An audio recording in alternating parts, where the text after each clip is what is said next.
Assay on anhydrous bases. Importance of assay test in the pharmaceutical industry. An assay test is a crucial analytical procedure used. A. Assay on anhydrous bases.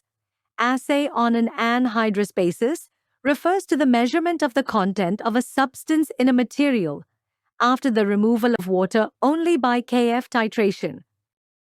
Assay on anhydrous basis equals assay on as is basis divided by open bracket 100 minus water by Kf close bracket, then multiplied by 100.